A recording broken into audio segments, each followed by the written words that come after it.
कल्पना कीजिए एक ऐसे युद्ध की जिसके सामने सारे युद्ध बौने पड़ जाएं, एक ऐसा महासंग्राम जिसने खुद देवताओं को भी डर से कंपा दिया था। ये कहानी है उस टकराव की जब महाकाल शिव और नारायण विष्णु युद्ध भूमि में आमने सामने आ गए। लेकिन क्या ये सच हो सकता है? क्या सृष्टि के संहारक और पालक, जो एक ही सिक्के के दो पहलू हैं, सच में कभी एक दूसरे के खिलाफ खड़े हुए थे? ये सवाल आज भी गूंजता है। हम सब जानते हैं वो एक दूसरे के पूरक हैं, एक के बिना दूसरा अधूरा है। लेकिन इतिहास में एक घटना ऐसी हुई जिसने उन्हें एक ऐसे युद्ध में धकेल दिया जिसकी भयावहता ने देवताओं के भी दिल में खौफ भर दिया था। तो आखिर ये सब शुरू कैसे हुआ? इस ब्रह्मांडीय टकराव की जड़ें एक परीक्षा में थीं, ऋषियों की एक बहुत ही रहस्यमयी परीक्षा।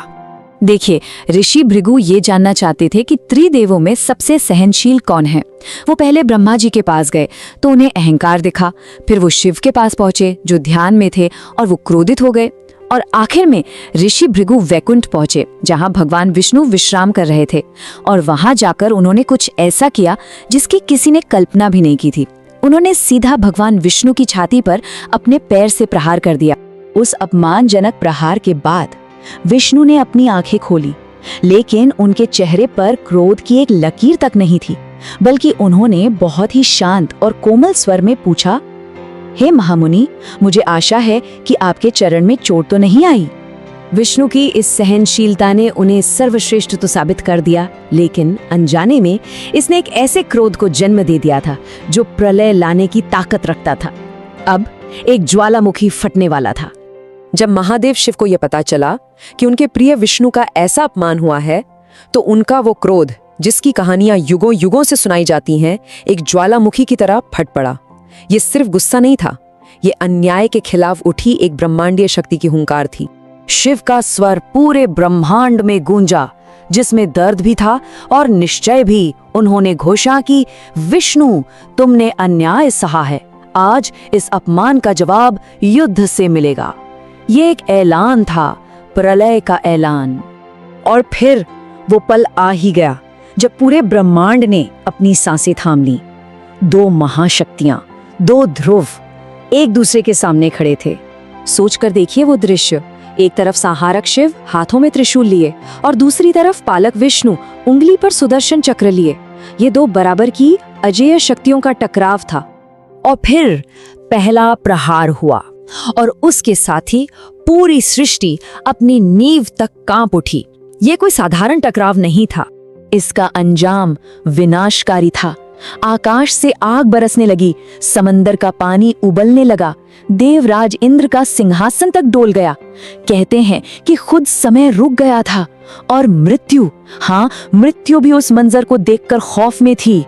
याद रखिए, ये युद्ध साधारण नहीं था, ये युगों तक चला, क्योंकि लड़ने वाले दोनों ही अजेय थे। न कोई जीत रहा था, न कोई हार रहा था, सिर्फ विनाश हो रहा था हर पल।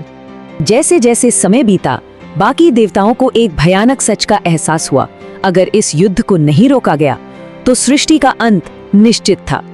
अब सिर्फ एक हताश प्रार्थना ही उम्मीद थी। आप देखिए, देवताओं का डर अपनी सारी सीमाएं लांघ चुका था।